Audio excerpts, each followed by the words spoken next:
Welcome back to my channel বাংলায় business. তো আজকের ভিডিওটাতে ডিসকাস করব যে ক্লাস 12 এর পর তোমরা কি করবে।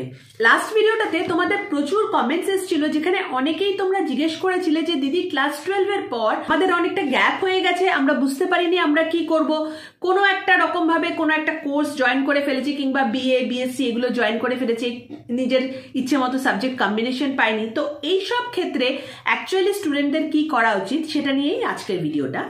কয়েকটা কমেন্ট রিড আউট করবো এবং এই কমেন্টটার মতোই কিন্তু বাকি কমেন্টগুলো। তো মোটামুটি এই কমেন্টগুলো আমি যে উত্তরটা দেব বাকিরাও তার সাথে রিলেট করতে পারবে। ফার্স্ট যে কমেন্টটা রিড আউট করবো, সৌম্যদীপ 001। ম্যাডাম পাগল হয়ে যাচ্ছি, হেল্প করুন। 2024-এ এইচএস পাশ করলাম, তারপর WJEE মেন্সে বসলাম, কলেজেও পেলাম, ভর্তি হলাম না, শেষে বারাসাত গভর্নমেন্ট কলেজে ম্যাথস অনার্স নিয়ে ভর্তি হলাম। কিছুদিন পর ভালো লাগলো না, ছেড়ে দিলাম। এখন রেলের জন্য প্রিপারেশন বা DLED ভর্তি হব ভাবছি। একবার ভাবছি ডিস্টেন্সে গ্র্যাজুয়েশন করে নেব, কি করব কিছু বুঝতে পারছি না। এইচএসে 84% নাম্বার আছে, কিছুই বুঝতে পারছি না। এইচএস এর পর 1 ইয়ার লস হয়ে গেল। আবার ভাবছি WBJEE দিয়ে যে কোনো কলেজ থেকে বিটেক করে নেব নাকি, কিছু বুঝতে পারছি না। আমার বয়স 19। তো দেখো, এইরকম সিচুয়েশন কিন্তু অনেক স্টুডেন্টের হয়ে থাকে। হ্যাঁ, তো এটা নিয়ে খুব বেশি চিন্তা করার কিছু নেই। অবভিয়াসলি যে যার এরকম হবে তার প্যানিক তো একটা হবেই, তার একটা অ্যাংজাইটিও হবে, সেটা খুব স্বাভাবিক। বাট এটা নিয়ে না বেশি হুড়োহুড়ি করা, বেশি প্যানিক করা, এতে কি হয়, ভুল ডিসিশন নেওয়া হয়ে যায়। যেরকম তুমি ম্যাথস অনার্স নিয়ে পড়তে ঢুকেছিলে কলেজে, তোমার ভালো লাগেনি, তুমি আবার ছেড়ে দিয়েছো। বাট যেহেতু তুমি বললে যে তুমি বিটেক করতে চাও, তা বিটেক করতে গেলে তোমাকে অবভিয়াসলি আবার তোমাকে জয়েন্ট এন্ট্রান্স এক্সামটা দিতে হবে। আর সেক্ষেত্রে ম্যাথস অনার্স নিয়ে তুমি যদি কন্টিনিউ করতে, আমার তো মনে হয় জিনিসটা ভালো হতো। কেননা ম্যাথসের টাচে থাকতে, ম্যাথসের সাথে তুমি ফিজিক্স কেমিস্ট্রি নিলে ডেফিনেটলি এই সাবজেক্টগুলোর টাচে থাকতে, আর খুব ভালোভাবে প্রিপেয়ার হয়ে কিন্তু তুমি আবার ওয়েস্ট বেঙ্গল জয়েন্ট এন্ট্রান্স এক্সামটা অ্যাপিয়ার করতে পারতে। আর আমার মনে হয় না যে এমন কিছু টাইম লস হয়ে গেছে, সেটা করাই তোমার জন্য বেস্ট হবে। যে ভালোভাবে প্রিপেয়ার করো, মন বানিয়ে নাও যে আমি বিটেকই করবো, অ্যান্ড এন্ট্রান্স এক্সামের জন্য প্রিপেয়ার করো, সো দ্যাট তুমি কোন একটা গভর্নমেন্ট কলেজে ভালো চান্স পেয়ে যাও। তার সাথে তুমি IIT-র প্রিপারেশন নিতে পারো, মোটামুটি তো সেমই সিলেবাস হয়। আর রিগার্ডিং গভর্নমেন্ট জব প্রিপারেশন, আমি একটা জিনিস সবাইকেই বলে দেবো, দেখো গভর্নমেন্ট জব প্রিপেয়ার করবে কিন্তু সব সময় একটা কিছুর সাইডে, ঠিক আছে, একটা কিছু তুমি করবে আর তার সাথে সাথে গভর্নমেন্ট জবের জন্য প্রিপেয়ার করবে। বিকজ গভর্নমেন্ট জব কিন্তু কখনোই তুমি 100% শিওর না তুমি পাবে, আনলেস সেটা কোনো মেডিকেল জব হয়। মেডিকেলে যেমনি তুমি যদি নার্সিং পড়ো তাহলে তুমি শিওর যে তুমি জব পেয়ে যাবে, বাট অন্য কিছুতে কিন্তু এরকম কোনো শিওরিটি থাকে না। 2 বছর 3 বছর 4 বছর দিয়ে হতে পারে, তো সেটা কোয়াইট সেটব্যাক হতে পারে। তো তার জন্য যারাই তোমরা গভর্নমেন্ট জবের জন্য রেডি হচ্ছ, তাদেরকে আমি সাজেস্ট করবো যে একটা কিছু নিয়ে পড়বে, একটা কিছু এম বানাবে, by side government job IBPS যেটা ব্যাংকের এক্সাম হয় তার জন্য প্রিপেয়ার করবে। 2-3 বছর দিলে পেয়ে যাবে। হোপফুলি সৌম্যদীপ, তোমার প্রবলেম আমি কিছুটা হলেও সলভ করতে পেরেছি। আরো যদি কিছু ডিটেলসে জানতে লাগে তাহলে একটু কমেন্ট সেকশনে কমেন্ট করবে, ডেফিনেটলি ডিটেলসে বলে দেবো। নেক্সট একটা কমেন্ট রিড আউট করবে। এই প্রশ্নটা অনেকেরই ছিল, হ্যাঁ, তার জন্যই রিড আউট করছি একজনের, বাট যারা যারা এই প্রশ্নটা করেছিলে সবাই উত্তর পেয়ে যাবে। আবির দাস 05। হ্যালো ম্যাম, আমি class 12 pass out, BDES bachelor of designing এর 3 ইয়ার্স ইন গ্রাফিক ডিজাইন করতে চাই কলকাতায়, বেস্ট কলেজ কোনটা হবে?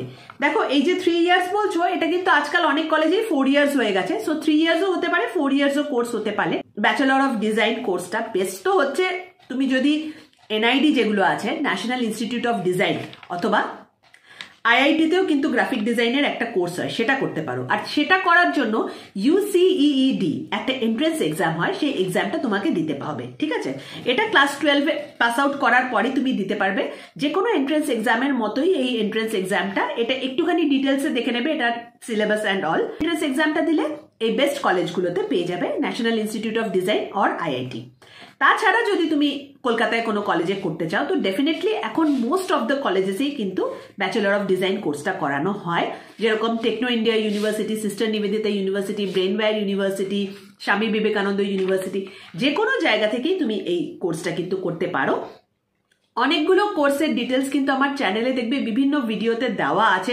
ইনফ্যাক্ট আমি একটা ভিডিওর লিঙ্ক ডেসক্রিপশন বক্সেও দিয়ে দেবো, সেখানে দেখে নিতে পারো। সব কলেজের নাম বলা আছে এবং কোর্সের ডিটেলসও সেখানে দেওয়া আছে। নেক্সট কমেন্টটা রিড আউট করবো। এইটা নিয়ে অনেকের কমেন্ট ছিল, ম্যাম আমি বায়োসায়েন্সের স্টুডেন্ট, আমার বিজনেস অ্যাডমিনিস্ট্রেশন নাকি হসপিটাল ম্যানেজমেন্ট, কোনটা করা ঠিক হবে? দেখো, বিজনেস অ্যাডমিনিস্ট্রেশন মানে এমবিএ তুমি বলতে চাইছো। এমবিএ এর মধ্যে কিন্তু হসপিটাল ম্যানেজমেন্ট একটা স্পেশাল পেপার হিসাবেও তুমি করতে পারো, আর হসপিটাল ম্যানেজমেন্টের আলাদা করে কোর্স হয়, সেটাও তুমি করতে পারো। তো যারা বায়োসায়েন্সের স্টুডেন্ট আছো, আমি সবার জন্য বলবো, হসপিটালে কাজ করতে চাইলে, হসপিটাল ম্যানেজমেন্ট করতে চাইলে তোমাদের কাছে দুটো অপশন থাকবে। নয় এমবিএ করবে, তার মধ্যে হসপিটাল ম্যানেজমেন্ট যেটা থাকবে সেটা করে নেবে, আর নয়তো হসপিটাল ম্যানেজমেন্টের আলাদা কোর্স করবে। আদারওয়াইজ আরেকটা জিনিস করতে পারো, সেটা হচ্ছে ক্লিনিক্যাল রিসার্চ। ক্লিনিক্যাল রিসার্চের কোনো কোর্স করতে পারো। অনেক সময় এমবিএ কোর্সের মধ্যেও কিন্তু ক্লিনিক্যাল রিসার্চ করানো হয়, দেখে নেবে, সেটা যদি হয় তাহলে তো খুব ভালো হয়। লাস্ট একটা কমেন্ট পড়বো। কমেন্টটা কিন্তু যে লিখেছে রিতেশ দাস 4242, কমেন্টটা বিরাট বড়, আমি টোটালটা পড়ছি না কেননা ভিডিওটা অনেক লম্বা হয়ে যাবে। ম্যাম, আমি 2024 সালে এইচএস পাস করেছি 77.8 নাম্বার নিয়ে। আমি তারপর WBJEE কোনো প্রিপারেশন ছাড়াই দিয়েছি, র্যাঙ্ক খুব খারাপ এসেছিল, তাই কাউন্সিলিং করাইনি। সো সে জানতে চেয়েছে যে ল্যাটারাল এন্ট্রি ডিপ্লোমা যে এক্সামটা হয় সেটা দিয়ে ভর্তি হওয়াটা বেটার হবে, নাকি সে আবার রি এক্সাম বা জেইতে আবার করে বসবে বেটার র্যাঙ্ক পাওয়ার জন্য। তো আমার মতে ল্যাটারাল এন্ট্রির যে এক্সামটা হয় সেটা কিন্তু অনেক বেশি টাফ হয়, আর একটা ইম্পর্টেন্ট জিনিস সেখানে থাকে, সেখানে নাম্বার অফ সিটস আর কলেজের চয়েসটা কিন্তু অনেকটা কমে যায়। যদি মনে করছো যে তুমি প্রিপেয়ার করবে এক্সামের জন্যই, আমার মতে আরেক বছর ড্রপ দিয়ে জেইর জন্যই প্রিপেয়ার করো, জেইর জন্য প্রিপেয়ার করো, আইআইটির জন্য প্রিপেয়ার করো, যত কটা এক্সাম হয় প্রত্যেক বিটস পিলানির জন্য প্রিপেয়ার করো, সবার জন্য প্রিপেয়ার করো। প্রিপারেশন তো সেমই, পড়াশোনা তোমাকে একই করতে হবে, প্রত্যেকটা এক্সাম আবার দাও, সেখানে বরং তোমার কাছে অনেক বেশি অপরচুনিটি আসবে, সেখানে অনেক বেশি তোমার কাউন্সেলিং এর চান্স হবে, অনেক বেশি কলেজেস চলে আসবে। ওয়ারাস ল্যাটারাল এন্ট্রিতে তুমি যদি ঢুকতে যেতে চাও না, সেখানে নাম্বার অফ সিটস কিন্তু খুব কম, আর ওই 1 বছর 2 বছর কিন্তু লং টার্মে গিয়ে খুব একটা ম্যাটার করবে না, ওটা নিয়ে চিন্তা করো না। রাদার আমি বলবো 1 বছর ড্রপ দিয়ে ভালো করে প্রিপেয়ার করে এক্সামটা দাও, এন্ট্রান্স এক্সামটা দাও, ভালো সিট কিন্তু তুমি পেয়ে যাবে। হোপফুলি যারা এই ধরনের প্রশ্ন করেছিলে, এই ভিডিওটা তোমাদের কাজে আসবে। যার মনে যা প্রশ্ন আসে রিগার্ডিং কেরিয়ার, রিগার্ডিং বিজনেস নিয়ে ডেফিনেটলি আমি নেক্সট ভিডিওটা বানাবো। অনেকেই এন্টারপ্রেনারশিপ, বিজনেস এইগুলো নিয়ে জিজ্ঞেস করেছিলে, এই ভিডিওটাতে সেটা ধরলাম না, ডেফিনেটলি আপকামিং ভিডিওটা সেটা নিয়ে বানাবো। সেইগুলো যা তোমাদের মনে প্রশ্ন আসে regarding career, regarding business, regarding profession, job, anything, please একটু কমেন্ট সেকশনে লিখে জানাও। ডেফিনেটলি আপকামিং ভিডিওতে আমি সেগুলো ডিসকাস করবো। Thank you for watching, bye by.